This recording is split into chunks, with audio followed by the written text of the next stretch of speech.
Sveiki! Parunāsim par praktisko dzīvi.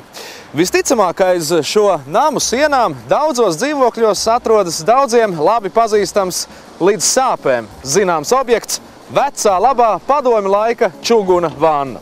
It kā jau, protams, tai nav itin nekādas vainas, tomēr būsim arī godīgi. Tā ir estētiski veca, morāli nokalpojusi, droši vien arī, ka nodzeltējusi un patiesībā tāpēc varētu būt mazliet nebaudām. No otras puses, lauzt ārā veco labo čugunu vannu un tās vietā likt jaunu. Tas varētu būt piņķerīgs un dārgs process. Ko tad darīt un kā rīkoties šajā situācijā? Varbūt nekas nemaz nav jālauž ārā, un vecā čuguna vanna, kurai ir arī pietiekoši daudz labo īpašību, var turpināt atrasties jūsu vannas istabā. Daži uzņēmīgi Latvijas iedzīvotāji nolēma īstenot drosmīgu ieceri, kā neaiztiekot veco vannu, tikt pie jaunas. Vanna ir vanna, kas sastāv no divām vannām – jūsu vecā vanna un mūsu jaunā vanna. Tātad mēs jūsu veco vannu izmantojam kā siltu, stingru pamatu mūsu jaunajai akrilu vannai.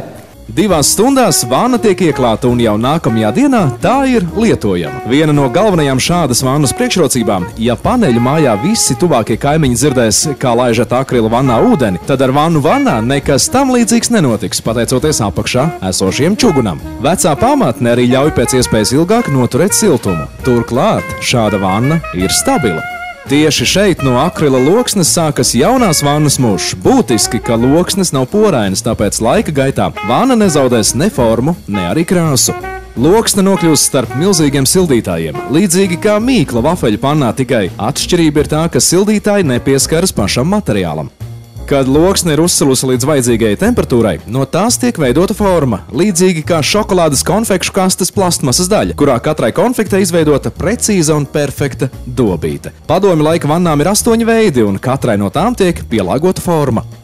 Šajā procesā liela nozīme ir sterilai videi, jo pietiek pat ar vienu nieka nevietā iemoldījušos mušu vai smilšu graudiņu, lai pārvērstu vannu vannā brāķi ar nospiedumiem. Tieši tāpēc vannas veidotājiem mazliet jālīdzinās filmas Matrix varonim, jābūt neticam veiklam un izmanīgam.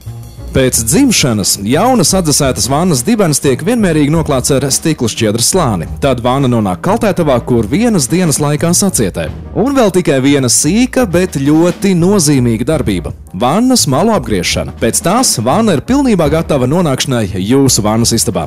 Vanna sver tikai 10 kg, tāpēc to var ieklāt viens meistars.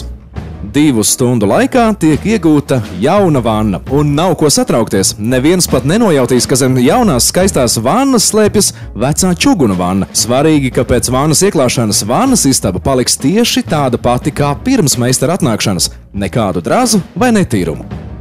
Vanna vannā dibinātāji var lepoties ar īpašas tehnoloģijas patentu Latvijā uz nākamajiem 15 gadiem. Turklāt asprātīgais risinājums šā brīža ekonomiskajos apstākļos pierāda, ka arī pakalpojumam var būt sociāla nozīme. Tas ir veiksmes stāsts ne tikai tāpēc, ka tirgū pastāv ekonomisks un ļoti praktisks veids, kā tikt pie jaunas vannas 2 stundās. Patiesībā tas ir vēl kas vairāk.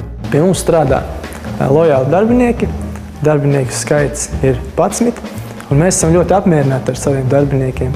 Vannu vannā veiksmes pamatā ir arī tas, ka cilvēks strādā vienā komandā un produkts no tā tapšanas brīža līdz uzstādīšanai ir mūsu rokās. Manuprāt, daudziem cilvēkiem ir pilnīgi vienalga, kur produkts ir ražots, taču es uzskatu, ka Latvijā ražot produkti var izkonkurēt arī daudzus ārvalstīs ražotus produktus.